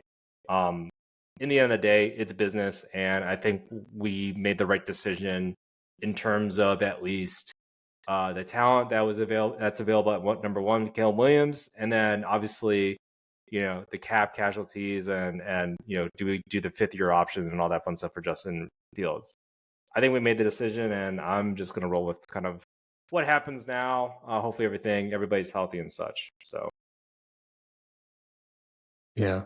I think with the thing that I've liked seeing some, reports of Caleb Williams throwing balls to Odunze before the draft, like practicing with him, Keenan Allen obviously showing up at, Caleb Williams, pro day, and then, hearing that Williams has already gotten in the field with DJ Moore, like I love that shit, man. Like he's just ready to play football. He cares about it. He's put his name out there. Like I want to be, better than Aaron Rodgers. I like, he's just putting himself in those categories. He's so confident about it. Like if it fails, if he comes up short, hey, at least he's got high goals and he wants to like set the tone here. Like you look around the league for quarterbacks with like actual moxie, like the guy who just won back-to-back championships, like he's got that. Like he's got that kind of attitude where like I'm so confident in my abilities, like we're going to be back here next year for the Super Bowl. Like that's the kind of stuff Caleb I think has, and it's like Joe Burrow maybe is another guy who steps out and has like that kind of swagger too, which I appreciate. It's just like there are a lot of quarterbacks that just haven't got over the hump, that are very timid, very quiet in the moment. Like we'll see if this works, just personality wise, but like I like it over the fact like I'll take this over him being maybe more quiet and stoic like we're talking about. And then my final point is just there's one thing still missing for me, and like I want to see how this year plays out, but like Coach Eberflus, like so goofy, man. Like the whole draft day call, like it's become this funny meme reel, like going around on IG. Like I've watched it a couple of times. Like I'm cracking up at like how awkward it all is from like Poles talking to Williams talking to Flus, but like Flus with like the "I love you, man," and like, dude, like you're just so great, like. And then I kind of like laughed because Caleb was just like, "Yeah, man, I'll see you soon." Like he was just like, "Who is this guy on the other line right now?" Like what a cheesy dude. But he just feels like the one guy who just doesn't fit this team. He doesn't fit his role in this whole thing. Like Waldron is so important this year. Like Poles was so important to getting this roster here. Caleb Williams is so important to getting that offense to another level. And it's like, what is Flus good for? Like, I mean, he's important as hell to like, I think coordinating that defense, and like it was Yeah. a good unit last year, but like he feels like a defensive coordinator trying to play the head coach role. And it's like it's the one thing that just doesn't work for me, man. I don't know. It just feels suspect. Yeah, like I don't know. Would you have felt, or would you maybe have preferred Shane Waldron be the head coach? New regime, brand new slate. Hey, thanks Eberflus, it was great, but maybe you're a stopover. And then, I forget I know we brought in the Bills defensive line coach, and the Bills defensive line did really well, I think last season, right? So, Mm-hmm. do we bring him over? Do we bring in a more experienced, defensive coach? I don't know, Vic Fangio, or I'm just throwing out names, right? A more experienced guy there. But yeah, Shane Waldron, he's the head coach. He's the head honcho, because I know a lot of people were contemplating on having him as a head coach right before. I think our friend Pete Martuniak was talking about that. I know Thomas Brown, I think too. He's on our staff. Maybe he's the offensive coordinator. Would you roll with that, or versus kind of what we have in our setup right now? Yeah, the one thing that I've heard is good for Eberflus is like he's a culture builder, and like Mm, I can see that the Chicago Bears like each other and they like playing together, and like I think that locker room is definitely together. It was together even during the Fields entire era. Like I think they all love that guy for what it's worth. But yeah, he just feels like does he like when the moments get bigger and bigger and bigger for Chicago, as I think they will this year, like is he going to rise to the occasion, be able to make the right calls at the right time? Like I haven't seen it yet. We haven't been in a position to really see it, so like it's hard to know. Like, is he a good bridge guy for this year? Like maybe that's what we find out. Maybe we find out that Shane Waldron is next level genius. Maybe he's McVay, just unknown, like an unknown McVay type, or Shanahan type, but maybe Waldron himself is best in his OC role. Like maybe that's something he just thrives in, and he's not like capable of uniting a locker room in that sense. But so I don't know, man. It's a hard question to answer because I'm thinking about other candidates that we were considering going into this offseason. Like Harbaugh was a guy that I was like stumping for a lot, and like how would Harbaugh have hired? Would he have gone out and gotten a pass heavy OC? Would he have tried to insert Greg Roman, who wants to run the ball more? Like, would that have been a like a tainted philosophy going into this year with Caleb Williams? Like, how would Harbaugh's like hard nosed disciplined personality mix with Caleb Williams, who's just kind of more of like a freer spirit? Like, would that have been a bad mix? So there's a lot of what ifs, and maybe because there are so many right now, like I'm okay with just like let's see how this goes. But it's the one thing I'm going to keep my eye on for like what's going to, I guess, keep us from being like a Super Bowl contender versus just being like in the hunt for the playoffs. yeah, I think the biggest thing, not to put too much pressure than there already is for Caleb Williams, is like, are you that kind of like Tom Brady type of quarterback, right? Where you have that defensive minded coach, and you can honestly just put in whomever at offensive coordinator, and then just kind of build on from that, whatever the offense might be. Because we see, franchise after franchise, basically, you have some sort of franchise quarterback, but then, and maybe you do have like a defensive minded coach, like, I'm looking at like maybe the Bills, Sean McDermott over there. It's like, yeah, when they lost, now Brian Dable, yeah, when they lost Mm-hmm. Brian Dable, right, their offense kind of took a step back, and they've been kind of struggling ever since then. So, that's been the whole thing, and that's been happening. It seems like, at least for the top tier teams, is you see an offensive mind coach get an offensive coordinator, get a head coaching gig, and then the team suffers, right? But then we don't see as much movement in the defensive coordinators, right? I'm looking at Steve Spagnuolo specifically right there in KC, where he's an experience. He does have previous head coaching uh, experience. Dan Quinn as well, right? Like those types of uh, head or those types of defensive coordinators who maybe have had previous head coaching positions. Dan Quinn now, I think he has like a second go around, but that doesn't happen too often. It seems like, and for me, it's like there isn't as much. I feel like people are a little bit more lenient to give maybe offensive coordinators that were previous head coaches like one more opportunity or something, right? I don't know. We'll see about that. I think that's where, yeah, maybe that Cliff Kingsbury, like that would have been something maybe more intriguing that maybe we should put more effort on there to have gotten him, because he would have been like, that didn't work out like at all. It felt like from the head coaching standpoint, but he knows Caleb Williams. Maybe he could have been that staple over there. So that being said, we're really thinking, I think, 5 years down the road, maybe 3 years down the road. So, but hey, if Caleb Williams balls out, does really well, and then Shane Waldron gets a promotion to a head coaching position somewhere, I think we would take that, overall. Like we would take that, and then maybe we do figure it out. Maybe Eberflus isn't the guy, and maybe he changes head coaches, but throws 4,000 yards, every year, 20, 25, 30 touchdowns. I'll take that. And, sorry, thanks for the memory, Shane Waldron, but, we'll try to fill your shoes somewhere with someone else. So, but yeah, I'd probably just roll with that. Yeah. If the defense takes a step back this year, like it's apparent that the offense is the thing driving, the team, the defense takes a step back, or there's some knucklehead game management decisions that get, put in spotlights. Maybe it's in the playoffs, maybe it's in a crucial game down the stretch or two or three.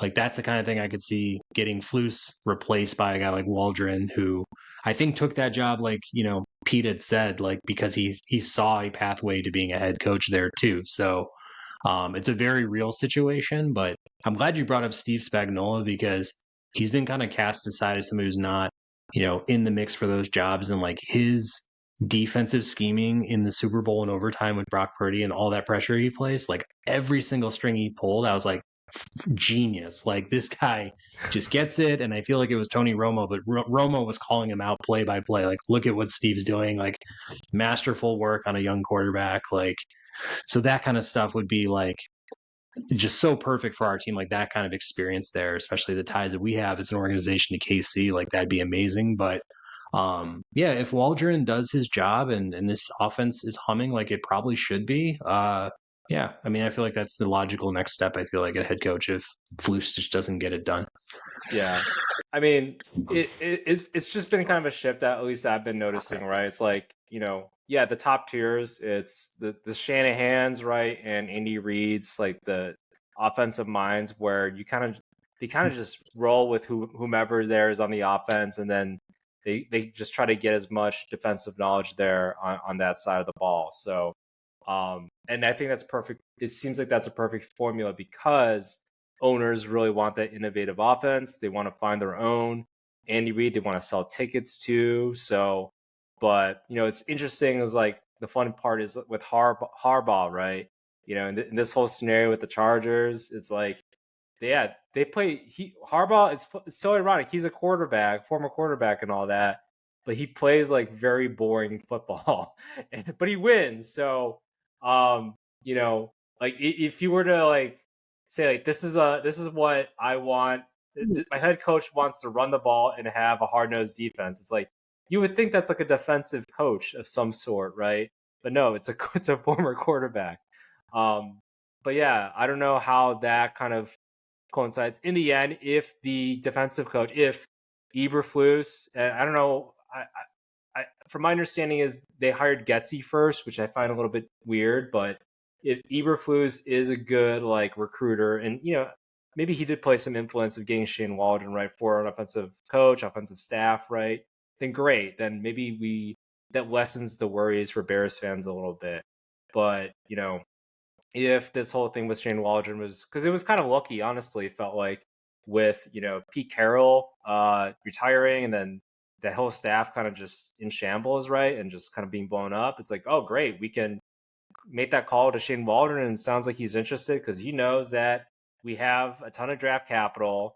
Probably going to get like a Caleb Williams. He probably saw that or heard about that, and or put his 2 cents in there and agreed with Ryan Poles and made sure that they're on the same page. So it's like, yeah, maybe that was more of the influence on that. But yeah, like if Eberflus is that person, a leader of men and a good recruiter of offensive coordinators, then yeah, maybe we do have a lesser fear of the continuity of Caleb Williams, I think, going forth. But again, good problem to have if Shane Waldron does get promoted because of the successes of the Bears offense, right?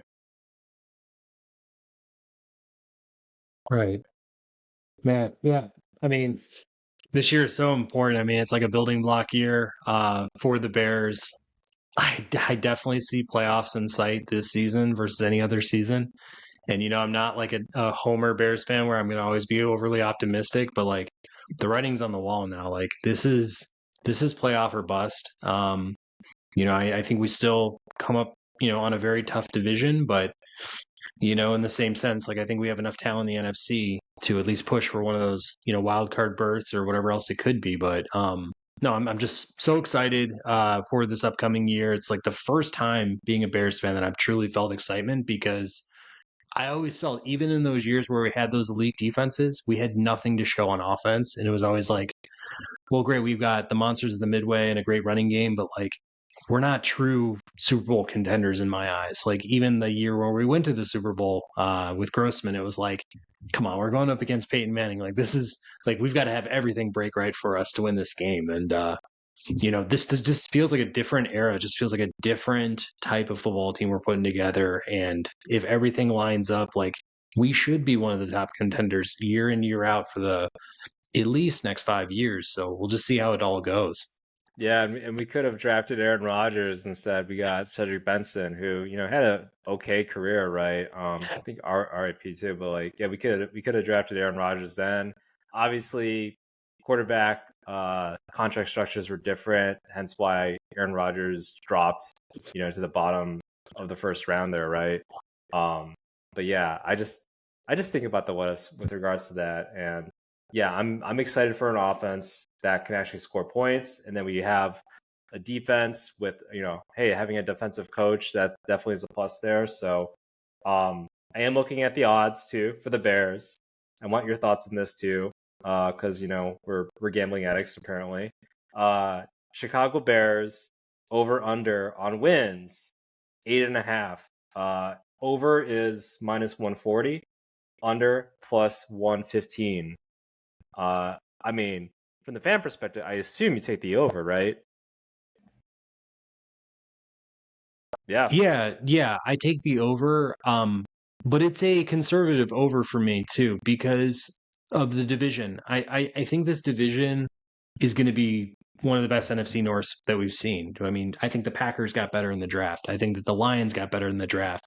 I think that the Vikings are getting better as an organization. Whether or not it plays out next year, I feel like they made some good moves for themselves, and like they just stay in there and they'll pick a win here or there. Like it's we're going to be battling, I think, this year as a team in getting into the playoffs. I think that's an honest goal. I think that's a goal that works for me. Like if we get to the first round and we put up a competitive first round game, if we get a victory in the first round, like I'll be so excited. But if we get into the playoffs, like I'll respect that, because it is Caleb's first opportunity in the NFL. Like if he is CJ Stroud from last year, like I'll be over the moon, man. Just if you just return what CJ Stroud does, like, and that's a very tall ask. That is a huge ask, honestly, because I think Stroud's getting better too. But like, that's what I see him as. That's what I see this team as. And they're a much more talented offense. And hey, their defense was pretty damn good down the stretch last year too. So I think 10 wins is definitely where I'm kind of looking right now. But if they get to 9, like I see that too. Yeah, I agree. I mean, the key thing, gotta beat the fucking Packers, man. We gotta beat the Packers.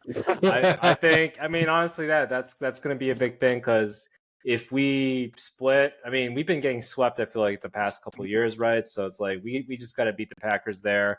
Because yeah, I think yeah, I believe Justin Fields was like 0-6 or something. Like yeah, I don't think he beat them. So it's like that's gotta be something there because that's 2 games out of the year and yeah, if we took care of business, swept the Packers this previous season, then honestly, this conversation could have been totally different, right? For Justin Fields, and maybe he does stay. I don't know exactly, right? But yeah, that's just how the NFL kind of works there. If you don't win, then yeah, there's conversations about blowing things up. So, yeah, I definitely think this is a winnable division.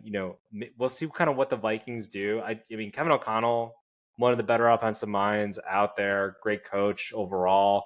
So we'll see. Maybe Sam Darnold takes the reins. First half, and that's a couple losses more so of, and JJ McCarthy. I don't know what he's got rookie year. I've been kind of like, this guy's the first round quarterback, I guess. He has some decent throws here and there, but I never saw him as like the guy like in an NFL setting. But we'll see from that perspective. Yeah, Lions better. Their defense is better. I don't know if they can take a step back. I just hope that maybe the Packers take a step back or something because yeah, God, I just don't like them. So Yeah. And I think my last question is, are there any Bears fans out there now that are still wanting Justin Fields as our quarterback, or are there still Bears fans out there now that want the Godfather offer instead of what we just did in the draft? Like, I feel like if you ask the majority of Bears fans now in a poll how they feel, I would bet 80% of those Bears fans are so damn excited about what's coming up that they can't even look back at what's happening or looking over to Pittsburgh and seeing what Justin Fields may end up being like.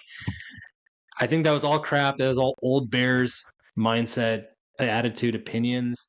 I'm just truly hoping if this Bears team comes out of the gate and they're a little shaky, like let's say 1-3 or something, or Caleb's throwing some picks and he's not showing us everything in his Hall of Fame arsenal, like, can we all just hold on and just give this all the same grace we gave Justin Fields? Because I'm sure folks were bitching that entire ride over the 3 years until we were about to let him go to start making, all sorts of, last minute, last ditch efforts to keep him around. But like, just give Caleb that same grace, man, because like this is a lot to take on. And like he's just getting, his feet wet, but I think he'll have success.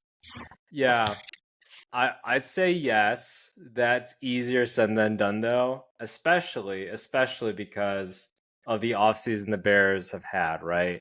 Adding in all these like Justin Fields has never had these amount of weapons before. Again, if Shane Waldron is the kind of the offensive coordinator that everybody kind of says he is, then compared to what we saw with Getsy and those awful play calls that he had with not as much talent around, it's like yeah, it's going to be hard I think for Bears fans. But yes, should we be patient? Yes. Will we be patient? We'll see.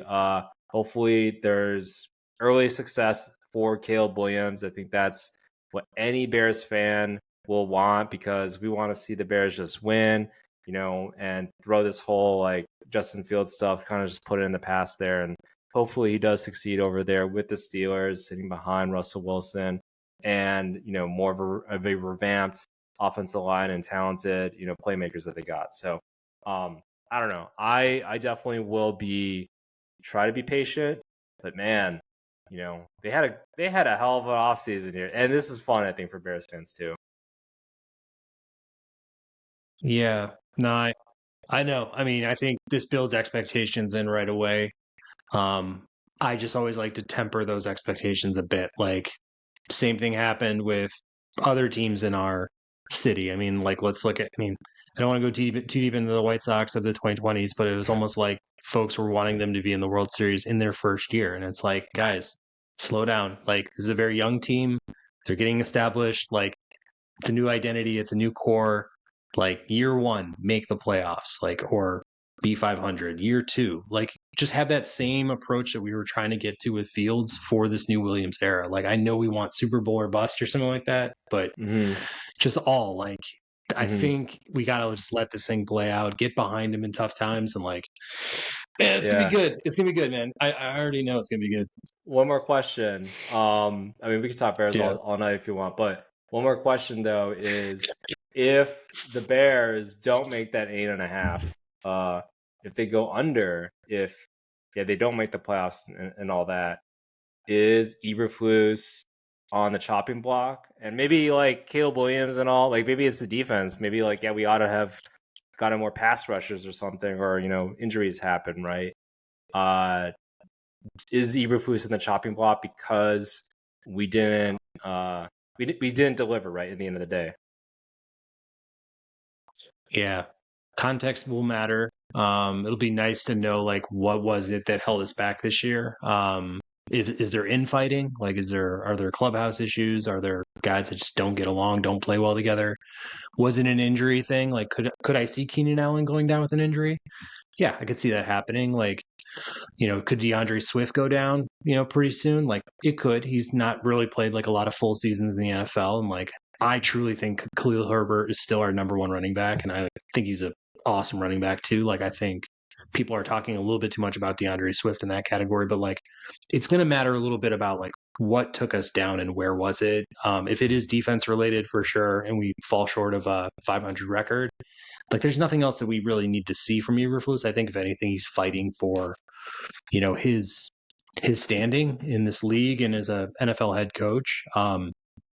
If the offense is the true problem, I don't know, man. If the defense kills it and the offense is the thing that's slowing us down, like we're just throwing too many picks or, protection's terrible or whatever it could be.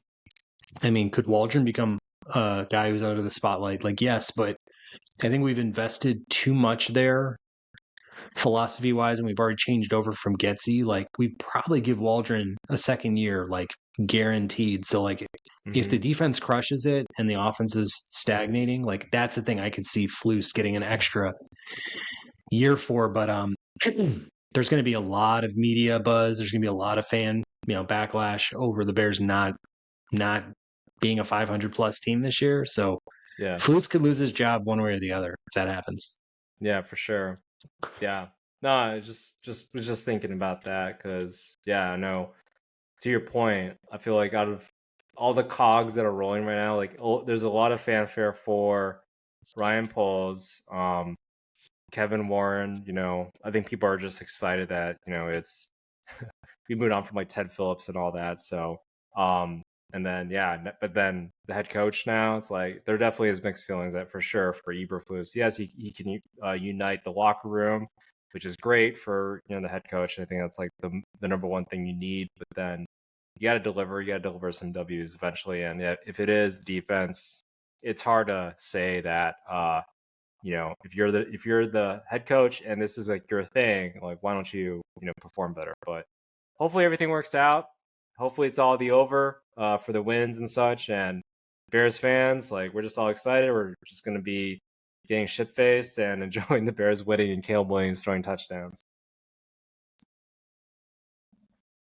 Amen. Amen to that. Amen to the Bears. Great draft. Glad we got to talk about winners and losers. I'm sure we'll talk about a little bit more football coming up here on the Ball and Breakfast podcast. If you're still with us, folks, like, subscribe, review, follow wherever you're at. Leave us a comment. We always like hearing what you guys have to say. And with Wayne, I'm Patrick signing off for the Ball and Breakfast podcast.